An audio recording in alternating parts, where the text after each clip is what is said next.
坂田さん、あなたに排除していただき助かりました。しかし凄腕の殺し屋であるあなたにまさかこんな温かい家庭があろうと。新庄の鬼。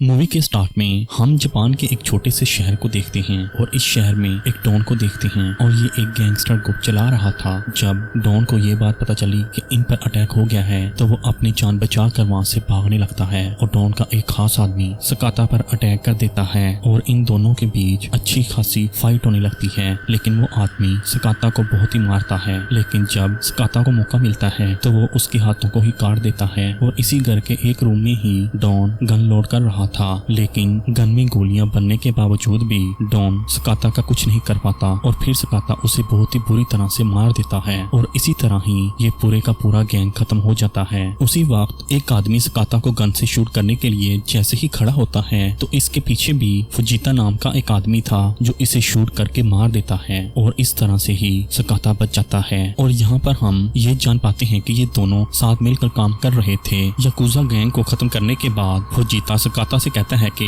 एक बार फिर से सोच लो, क्या तुम वाकई इस काम को छोड़ना चाहती हो? जिस पर सकाता उसे कहता है कि हाँ, मैं ये काम छोड़ना चाहता हूँ और ये मेरा आखिरी काम था। इसका मतलब ये था कि सकाता अब ये मार काट वाला काम नहीं करेगा। यहाँ पर हम ये भी जान पाते हैं कि फुजीता ने सकाता को हायर किया हुआ था और वो ऐसे ही लोगों को हायर करके गैंग को खत्म करवाया करता था। और इसके बाद वो घर आता है जहाँ पर हमें ये पता चलता है कि उसकी एक फैमिली भी है जिसमें एक प्यारी सी बेटी रियो और एक प्यार करने वाली वाइफ थी। और सकाता ये मरने मारने वाला काम इसलिए छोड़ना चाहता था कि अब उसकी फैमिली थी और अपने काम की वजह से उसने अपनी फैमिली को सीक्रेट रखा हुआ था, यानी कि लोगों से छुपा कर रखा हुआ था ताकि इसे कोई नुकसान न पहुंचा सके। सकाता जब अपने रूम में होता है तो उसे एक आवाज सुनाई देती है और आवाज को सुनकर वो रूम से बाहर आता है तो उसे पता चलता है कि इसके घर में एक गैंग के लोग आ गए हैं और इन सब लोगों ने मास्क लगा रखा था ताकि इन्हें कोई पहचान न ले। अब गैंग का लीडर कहता है कि तुमने याकुजा गैंग को खत्म करके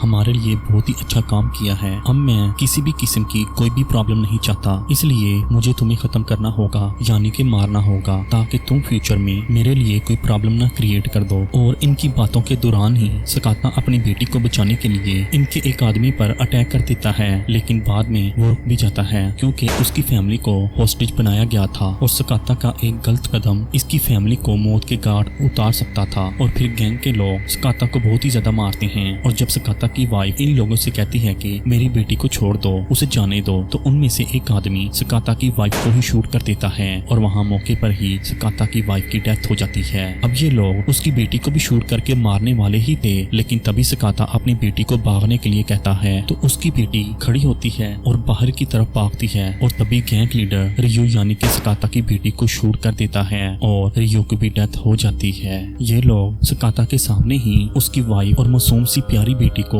मार देते हैं और ये लोग अब सकाता को भी मारने वाले थे, लेकिन तभी सकाता इन लोगों को वार्निंग देता है कि अगर मैं जिंदा बच गया तो मैं तुम में से किसी को भी नहीं छोड़ूंगा, सबको मार दूंगा। अब जैसे ही वो ये बात कह रहा होता है तो इनमें से एक आदमी सकाता को भी गन से शूट करके मार देता है और गोली सीधा सकाता के सर पर लगती है और इस तरह से ये पूरी फैमिली मौत के घाट उतर जाती है। और ये खबर फैला दी जाती है कि एक पागल इंसान ने यानी कि जालिम इंसान ने अपनी पूरी फैमिली को ही मार दिया, क्योंकि गैंग के लोगों ने वहाँ पर इस तरह का सीन क्रिएट कर दिया था कि लोगों को ये लगे कि एक पागल इंसान ने गुस्से से अपनी प्यारी सी मासूम सी बेटी और वाइफ को जान से मार दिया।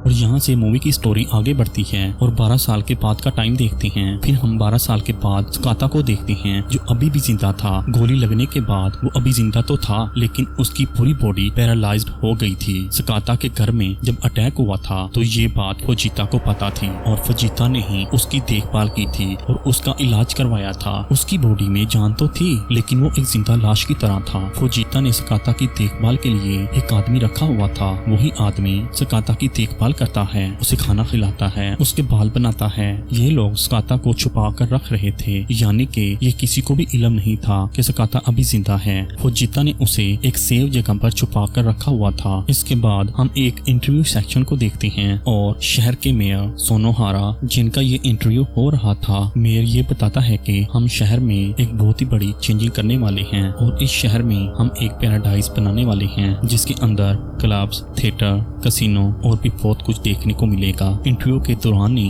एक जर्नलिस्ट खड़ा होता है और सोनोहारा से कहता है कि हमारे शहर में दिन ब दिन क्राइम हो रही हैं, उसका क्या होगा और ये क्राइम भी रुक सकेंगे। और ये बात सुनने में आई है जब से याकुजा गैंग खत्म हुआ है, आप यहाँ के मेयर बन गए हैं और हमें अपने सोर्स से ये भी बात पता चली है कि आपने भी बहुत से फ्रॉड किए हैं, यानी कि आप एक करप्ट इंसान हैं। और फिर उससे ये पूछता है कि मेयर की सीट पर आने के लिए आपने कितने लोगों को मारा है। ये सवाल तो थोड़ा अजीब था, लेकिन इसका जवाब भी सोनोहारा के पास नहीं था। और सोनोहारा कहता है कि आप एक जर्नलिस्ट हैं, आपको जो कुछ मिलता है आप वो छाप देते हैं। लेकिन जर्नलिस्ट कहता है कि नहीं, ऐसा नहीं है, मैं आपसे विदाउट एनी प्रूफ या एविडेंस के बात नहीं कर रहा, मेरे पास सभी एविडेंस मौजूद हैं। और उसी वक्त ही सोनोहारा उसकी बात दबा देता है, उसे बोलने का मौका नहीं देता। इंटरव्यू खत्म होता है और रात को हम उसी जर्नलिस्ट को देखते हैं जो एक आदमी के जरिए सोनोहारा की इंफॉर्मेशन कलेक्ट कर रहा था। और ये इंफॉर्मेशन देने वाला वही आदमी था जिसका मुंह याकुजा गैंग के लीडर ने काट दिया था और उसे शहर में होने वाले हर क्राइम का पता था। और इंफॉर्मेशन देने के लिए जर्नलिस्ट उस आदमी को बहुत सारा पैसा देता है, लेकिन तभी वहाँ पर एक इंसान आता है जिसने मास्क लगा रखा था और जर्नलिस्ट उसे देखकर डर जाता है और वहाँ से भागने लगता है। लेकिन वो मास्क वाला इंसान उस जर्नलिस्ट को पकड़ लेता है और उसे जान से मार देता है। यहाँ पर एक और आदमी था, उसने भी मास्क लगा रखा था, वो उस आदमी को पकड़ता है जो आदमी जर्नलिस्ट को इंफॉर्मेशन दे रहा था और उसके मुंह में गन को घुसा देता है और उसी के हाथों से गोली चलवा कर उसे भी मार देता है। एक दिन जब सकाता का केयर टेकर उसे वाक के बाद घर लेकर आ रहा था तो एक आदमी ने आते ही सकाता पर अटैक कर दिया था। सकाता के बाजू पर बहुत ही बुरी तरह से चाकू मार दिया था और ये याकुजा गैंग का वही आदमी था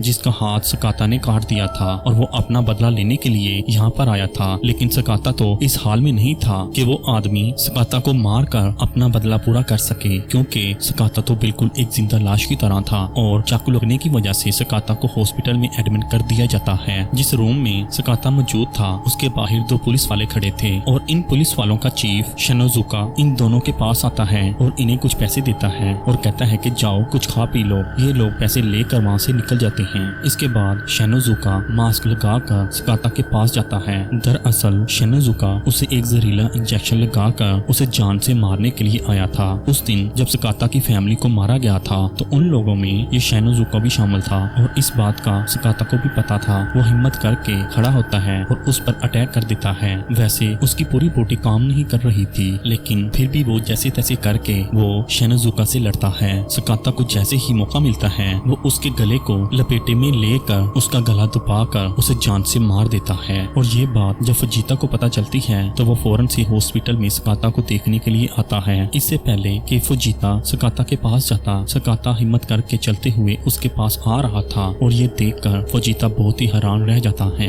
बाहर निकलते हुए उसने कुछ फूड भी उठाया था और इसके साथ उसे अपनी फैमिली की सभी यादें आने लगी थी। और केमागामी गैंग के लीडर को ये खबर मिल चुकी थी कि सकाता को होश आ गई है और केमागामी गैंग वही गैंग था जिसने सकाता और उसकी फैमिली को खत्म कर दिया था। अब हम देखते हैं कि एक डेड बॉडी केमागामी गैंग के वेयर हाउस में आ गई थी जहाँ पर बहुत सारी लड़कियां ड्रेस पैक कर रही थी। देखने में तो ये सकाता की डेड बॉडी लग रही थी, लेकिन शायद ये नजर का धोखा था, इसलिए कि ये डेड बॉडी किसी और की थी, क्योंकि सकाता वेयर हाउस के बाहर सभी गार्ड से लड़ता हुआ सीसीटीवी में दिखाई दे रहा था। गेट पर बैठा हुआ वॉचमैन सकाता की गाड़ी पर शूट करता है, लेकिन गाड़ी में बैठा हुआ सकाता का केयर टेकर ही मारा जाता है। और फुजीता जब बाहर निकलता है तो वो भी गोलियां लगने की वजह से काफी जख्मी हो गया था, लेकिन उसने हार नहीं मानी और अपने सामने खड़े वॉचमैन को शूट करके मार डालता है। और सकाता जब फैक्ट्री के अंदर आता है तो बहुत से लोगों से लड़ने लगता है। एक के बाद एक इंसान को मार के आगे बढ़ रहा था, किसी को पीछे से गिराते हुए तो किसी का सर दीवार में घसीटते हुए, उन सबको मारते हुए वो आगे जा रहा था। लेकिन आगे और भी लोग उसका वेट कर रहे थे जो उस पर डिफरेंट तरीकों से अटैक करते हैं और सकाता भी उन्हें उनके तरीकों से ही मार डालता है। तो सकाता जब दूसरे आदमी से लड़ने लगता है तो यहाँ पर एक आदमी ने पीछे से क्रेन लाकर उसे मशीन में डाल दिया और सकाता जब इस मशीन से नीचे गिरता है तो उसने उसने एक छुरी फेंकते हुए उस आदमी के गले पर वार किया और उस आदमी को वहीं ही मार डाला। और फिर एक दूसरा आदमी कन्वेयर मशीन पर बैठे हुए उस पर शूट कर रहा था तो सकाता ने एक बड़ी जंप लगाकर उस कन्वेयर मशीन में चला जाता है और उस आदमी से गन छीन कर उसे भी शूट करता है और साथ साथ बाकी आदमियों को भी मार देता है। लेकिन ये फाइट अभी भी खत्म नहीं हुई थी। लोग अभी भी उसके पीछे आ रहे थे और हर कदम पर कोई ना कोई उसके सामने आ जाता था और वो उनको मारकर आगे ही बढ़ रहा था, क्योंकि इस टाइम उसे सिर्फ और सिर्फ अपनी फैमिली का बदला लेना था, यानी कि किमोगामी गैंग के लीडर को मारकर उसे अपना बदला पूरा करना था। और किमोगामी गैंग का लीडर ड्रग्स लेकर खुद को फाइट के लिए तैयार कर रहा था। जब सकाता ऊपर पहुंचता है तो देखता है कि लीडर पहले से ही दूर चला गया था, यानी कि यहाँ से भाग गया था। और लीडर ने अपने मोबाइल फोन से एक बटन प्रेस किया जिससे एक बहुत ही बड़ा धमाका होता है और बिल्डिंग में आग लग जाती है। अब उस आदमी ने जिसने ये धमाका किया था उसे लीडर की कॉल आती है और वो उसे मुबारक दे रहा था कि सकाता अब मर गया है, खत्म हो गया है। अब यहाँ पर हमें ये बात पता चलती है कि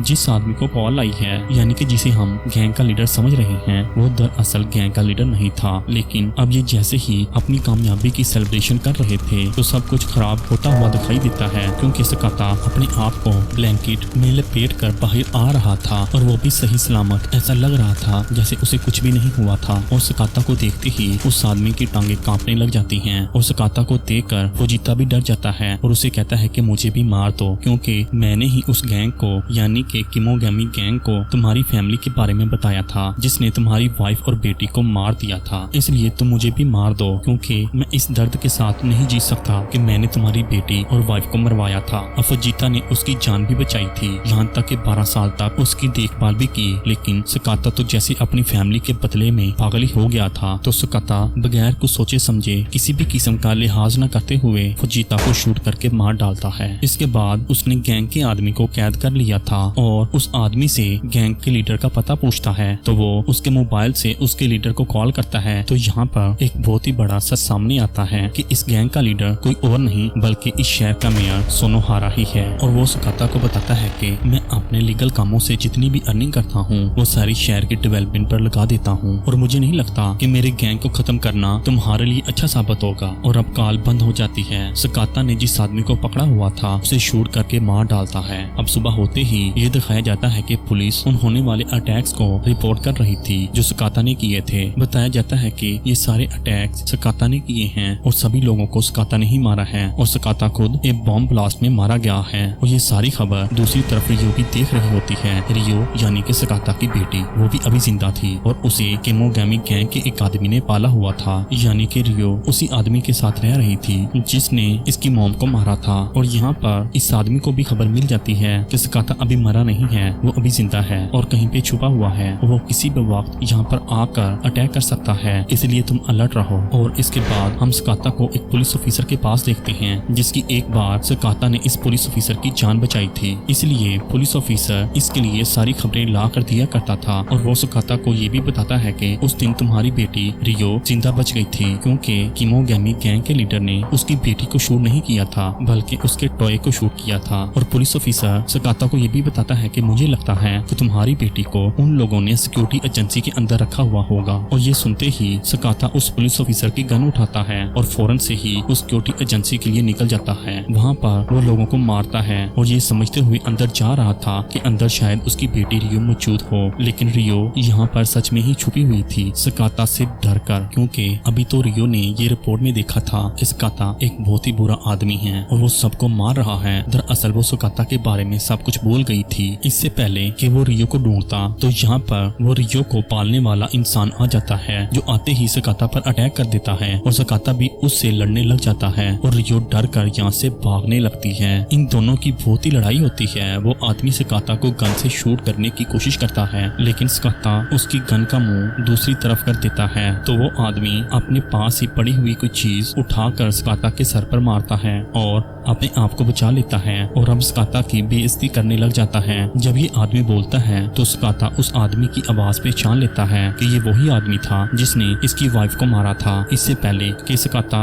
अपनी वाइफ का बदला लेता तो सकाता की बेटी रियो पीछे से आकर उस पर तीर से अटैक कर देती है और सकाता विंडो से नीचे गिर जाता है। अब सकाता नीचे गिरने से वहाँ से गायब हो जाता है क्योंकि हमें ये दिखाया जाता है कि उसका साथी पुलिस ऑफिसर उसे यहाँ से ले जाता है। सेव पॉइंट पर पहुंचकर पुलिस ऑफिसर सकाता का तीर निकालता है और उसे पट्टी करता है तो उसे सोनोहारा की कॉल आती है जिसने सीसीटीवी के थ्रू पुलिस ऑफिसर का पता लगा लिया था कि वही सकाता को लेकर भागा था। तो अब वो सकाता से बात करवाने के लिए कहता है। तो अब सोनोहारा सकाता से बात करता है और कहता है कि अगर तुम अपनी बेटी को दोबारा से देखना चाहते हो तो तुम रिजॉर्ट आ जाओ। और सकाता अपनी तकलीफ को बर्दाश्त करते हुए वहाँ से निकल जाता है। पहले तो सकाता अपनी खुफिया जगह पर जाता है, वहाँ से अपनी फास्ट कार के साथ साथ कुछ वेपन्स लेता है और फिर रिजॉर्ट के लिए निकल जाता है। फिर हमें दिखाया जाता है कि रियो को एक रूम में लॉक किया गया था और इसी रिजॉर्ट में सब लोग को डिस्ट्रैक्ट करने के लिए सकाता की खाली कार आती है, जबकि सकाता दूसरी तरफ से इस रिजॉर्ट के अंदर आता है। यहाँ पर वो सिक्योरिटी गार्ड को मारते हुए आगे बढ़ता है और सीढ़ियों से ऊपर चढ़ने की कोशिश करता है। सीढ़ियों में जितने भी आदमी थे वो अपने रास्ते में आने वाले सभी लोगों को एक एक करके मारता जा रहा था। लेकिन जब वो सीढ़ियों के आखिरी स्टेप पर पहुंचता है तो यहाँ पर एक आदमी उस पर तलवार से अटैक करके उसे जख्मी कर देता है। अपने दर्द को बर्दाश्त करते हुए सकाता ने पहले इस आदमी को मारा और फिर फाइनली ऊपर पहुंच ही जाता है और इस फ्लोर पर आते ही सकाता का एक मास्क पहने हुए आदमी से सामना हो जाता है और मास्क वाले आदमी की पावर सकाता के इक्वल थी और सकाता को इस आदमी से लड़ते हुए बहुत ही मुश्किल हो रही थी। लेकिन फाइनली सकाता ने उसे भी मार दिया था। लेकिन लड़ाई अभी भी खत्म नहीं हुई थी। सीढ़ियों से और भी बहुत से गार्ड उसे मारने के लिए आ गए थे, जिसे शूट करते हुए वो लिफ्ट के जरिए ऊपर पहुंच जाता है। लेकिन इसी फ्लोर पर ही उसकी बेटी रियो थी। लेकिन जब रियो ने उसे देखा तो हैरान रह गई थी क्योंकि रियो ने उसे पहचाना नहीं था। सकाता ने जब रियो को देखा तो वो बहुत ही ज्यादा इमोशनल हो जाता है और उसके इमोशनल होने की वजह से पीछे से एक मास्क मैन उस पर अटैक करके उसे बेहोश कर देता है। और तभी यहाँ पर एंट्री होती है शहर के मेयर सोनोहारा की। तो सोनोहारा उसे डिमोन ऑफ द सिटी की कहानी सुनाता है जो कि वो खुद ही था। वो सकाता से कहता है कि मुझे किसी पर भी रहम नहीं आता, मैं किसी को भी नहीं छोड़ता और देखो अब मैं तुम्हारी बेटी को मारने लगा हूँ। और अब वो रियो की गर्दन पर तलवार रख चुका था। लेकिन सकाता उसे रोकने के लिए तड़प रहा था। ये सीन देखकर रियो को सब कुछ याद आ जाता है और किस तरह इसके डैड इसे बचाने के लिए इन लोगों से माफिया मांग रहे थे और वो फिर भी उसे शूट कर देते हैं, चाहे वो गोली एक टॉय को ही लगी थी। और इसके साथ ही वो अपने डैड को पहचान गई थी और उसी वक्त ही ओल्ड पुलिस ऑफिसर जो हमेशा से ही सकाता की हेल्प कर रहा था वो भी वहाँ पर पहुँच जाता है और यहाँ पर मौजूद कुछ लोगों को मारता है। और सकाता रियो की जान बचाने के लिए उसे यहाँ से भाग जाने के लिए कहता है। सकाता अब यहाँ पर मौजूद लास्ट मास्क मैन से लड़ रहा था और उस मास्क मैन की स्किल्स सच में बहुत ही ज्यादा थी। वो सकाता पर भारी पड़ रहा था लेकिन सकाता ने हिम्मत नहीं हारी थी क्योंकि वो अपनी बेटी के साथ रहना चाहता था। और लास्ट में जब वो उस आदमी से लड़ते हुए उसे हराने में कामयाब हुआ तो उसका मास्क हट जाता है। तो ये कोई और नहीं बल्कि सोनोहारा का ट्विन ब्रदर था। और फ्लैशबैक में हम देखते हैं कि सोनोहारा का ये भाई सोनोहारा से बहुत ही प्यार करता था। वो उसके लिए कुछ भी करने के लिए तैयार हो जाता था, वो किसी को भी मार सकता था। सोनोहारा ने हमेशा से अपने भाई का फायदा ही उठाया था, इसलिए वो एक लग्जरी लाइफ गुजार रहा था जबकि उसका भाई उसके लिए एक नौकर की जिंदगी जी रहा था। अब क्योंकि सोनोहारा के भाई की डेथ हो गई थी इसलिए अब सोनोहारा को ही लड़ना था। इन दोनों भाइयों की ट्रेनिंग को एक साथ ही हुई थी और सोनोहारा अपना मास्क पहन लेता है और जबकि रियो यानी कि सकाता की बेटी भी अपने डैड के लिए वापस आ जाती है। सोनोहारा और सकाता के बीच जबरदस्त तलवारबाजी होती है। सकाता ये फाइट जीत भी सकता था लेकिन उसकी पावर कम होने की वजह से सोनोहारा उस पर भारी पड़ गया था और सकाता का हाथ काटने में कामयाब हो जाता है। अपना हाथ कटने के बावजूद भी सकाता ने हिम्मत नहीं हारी थी और एक आखिरी मर्तबा उठता है और सोनोहारा के ऊपर अटैक करता है जिससे उसका मास्क भी उतर जाता है और उसका सर भी जख्मी हो गया था जिससे सोनोहारा की डेथ हो गई थी। और ये सारी लड़ाई रियो के सामने ही हुई थी। वो अपने डैड के कटे हुए हाथ को परेशानी से देख रही थी। इससे पहले कि वो अपने डैड के पास जाती यहाँ पर वही इंसान आ जाता है जिसने रियो को पाला था यानी कि रियो की देखभाल की थी। रियो उसे देखना भी नहीं चाहती थी लेकिन फिर भी वो आदमी रियो से कहता है कि मैं तुम्हारा असली बाप हूँ, मैंने ही तुम्हें पाला है। इससे पहले कि वो रियो के पास जाता पीछे से सकाता उसे भी अपनी तलवार से काट डालता है। इसके बाद वो रियो के पास आता है और रियो के गले लग जाता है। उसने लास्ट टाइम अपनी बेटी से अपने प्यार का इजहार संहार किया और यहाँ पर अपनी बेटी के गले से लगकर उसकी डेथ हो गई। कुछ देर के बाद हम इसी बिल्डिंग में पुलिस, फायर ब्रिगेड्स के साथ साथ रेस्क्यू टीम को भी देखते हैं जो यहाँ से लाशों को निकाल रही थी और ये दिखाया जाता है कि इन लाशों में से एक आदमी जिंदा था, वो कोई और नहीं बल्कि सोनोहारा का ट्विन भाई था। कुछ टाइम के बाद हम देखते हैं कि सोनोहारा का ये भाई अपने फेस पर मौजूद जख्म का सहारा लेते हुए अपनी भाई की जगह इलेक्शन जीत जाता है, यानी कि अपने भाई के नाम पर, और इस सिटी का नया मेयर बन जाता है। मेयर का इंटरव्यू देने के बाद दिखाया जाता है कि उसने ये लीडर वाला मास्क पहनना था, यानी कि अब वो सोनोहारा की सीट को एंजॉय कर रहा था। और उसी वक्त वहाँ पर रियो पहुँच जाती है अपनी फैमिली का बदला लेने के लिए और रियो को सिखाई गई तीरबाजी से वो सोनोहारा के भाई पर काफी तीर चलाती है और उसे मार डालती है और फिर अपने डैड की कार लिए यहाँ से निकल जाती है। और इसकी कार में इसकी फैमिली फोटो थी जिससे ये जाहिर हो रहा था कि वो आज भी अपनी फैमिली से बहुत ही प्यार करती है। और इसके साथ ही ये मूवी यहाँ पर ही खत्म हो जाती है। आपको इस मूवी की एक्सप्लेनेशन कैसी लगी? अपनी राय का इजहार कमेंट सेक्शन में जरूर करें। शुक्रिया।